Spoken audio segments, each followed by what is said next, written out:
Firefighters in Northern California have partially contained a stubborn blaze that has forced hundreds of residents to evacuate areas west of Sacramento, although dry conditions and wind gusts are hampering efforts to stop the spread, authorities said on Wednesday.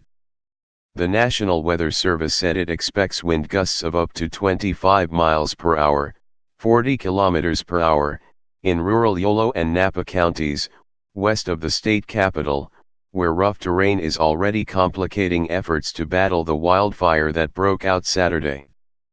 A force of almost 2,900 firefighters widened its containment lines around the so-called county fire to 25% from 15% on Tuesday, the California Fire Authority said.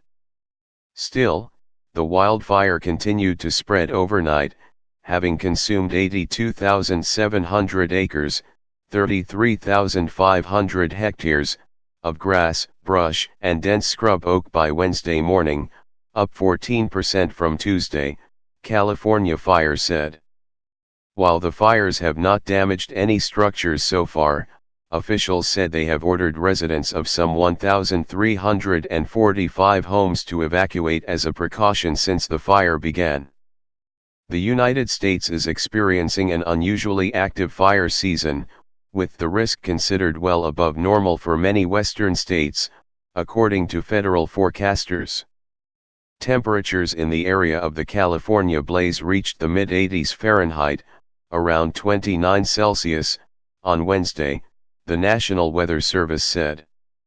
The smoke reached about 75 miles, 120 kilometers, south to San Francisco, leaving a film of ash on cars and windows.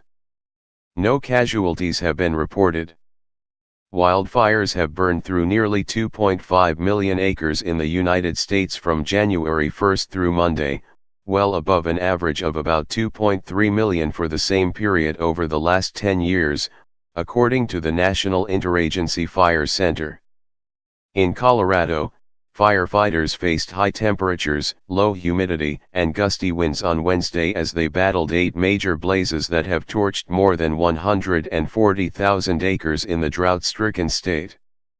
The largest wildfire, the Spring Fire, has consumed 94,125 acres in southern Colorado, destroying more than 100 homes, forcing evacuations of several communities and closing a road. That fire was just 5% contained. The Spring Fire is the second largest fire on record in Colorado, officials said. Jesper Jorgensen, a 52-year-old Danish national, is suspected of starting the fire and is being held on first-degree arson charges, the Costilla County Sheriff's Office said. He is in the country illegally and may face deportation, police said. Additional reporting by Brendan O'Brien in Milwaukee and Peter Seekley in New York and Rich McKay in Atlanta, editing by Francis Carey and Matthew Lewis.